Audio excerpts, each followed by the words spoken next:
26শে বিধানসভা ভোটের আগে মথুরাপুরে বিরোধী শিবিরে বড় ভাঙন। দক্ষিণ 24 পরগনার মথুরাপুর 1 নম্বর ব্লকের আবাদ ভগবানপুর গ্রাম পঞ্চায়েতের ভগবানপুর গ্রামে ভোটের আগে বিরোধী শিবিরে দেখা গেল বড় সড় ভাঙন। মঙ্গলবার সেখানে আইএসএফ শিবির ছেড়ে প্রায় 200 থেকে 250 জন কর্মী তৃণমূল কংগ্রেসে যোগ দিলেন।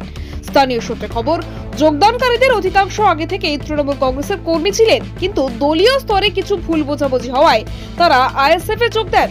তবে দীর্ঘদিন আইএসএফ এর সংগঠনের মধ্যে থেকে এলাকার মানুষের জন্য প্রত্যাশিত উন্নয়নমূলক কাজ করতে না পেরে হতাশ হয়ে পড়েছিলেন তারা। অবশেষে তৃণমূল কংগ্রেসের উন্নয়নমূলক কর্মকাণ্ডে আস্থা রেখে ফের ঘাসফুল শিবিরে ফিরে আসার সিদ্ধান্ত নেন। এই যোগদান কর্মসূচিতে উপস্থিত ছিলেন ভগবানপুর গ্রাম পঞ্চায়েত প্রধান জিয়াদ আলী পুরকাইদ এবং অঞ্চল তৃণমূল কংগ্রেস সভাপতি নাইম উদ্দিন সহ।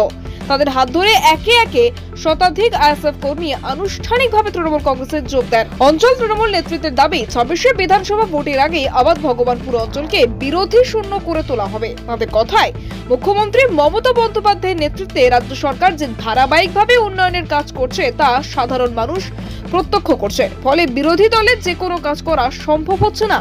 তাই একের পর এক কর্মী তৃণমূলের পতাকা তলে আসছেন। রাজনৈতিক মহলের মতে একসাথে এত সংখ্যক কর্মীর যোগদান নিঃসন্দেহে বিরোধী শিবিরের বড় ধাক্কা।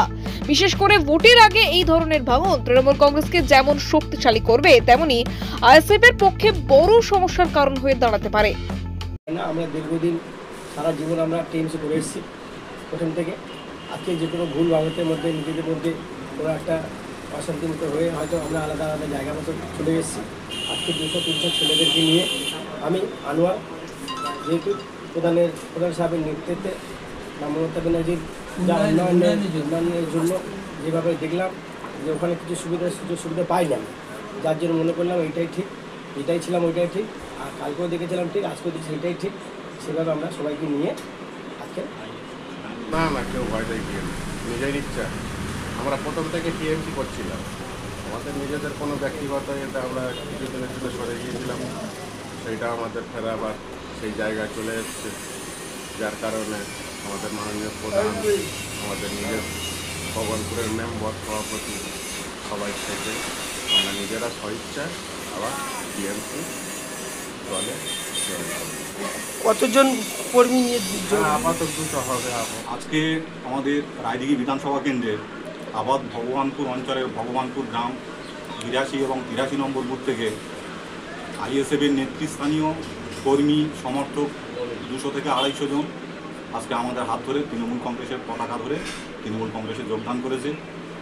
আমরা আশা করি আগামী বিধানসভা পর্যন্ত এই অঞ্চলে আমরা যে যোগদান পর্ব মেলা যে শুরু করেছি, দিনের পর দিন শুধু ভগবানপুর নয়, আবাদপুর অঞ্চলের সমস্ত বুথ থেকে বিজেপি, সিপিএম, আইএসএফ থেকে নেতৃত্ব, কর্মী, সমর্থকরা দিনের পর দিন আমাদের দলে যোগদান করছেন। আশা করি আমরা আগামী 26শে বিধানসভা পর্যন্ত আমরা বিরোধী নিশ্চিহ্ন করে ভগবানপুর অঞ্চলে ব্যাপক লিড দিয়ে আমাদের বিধানসভার প্রার্থীকে আমরা জয় করব।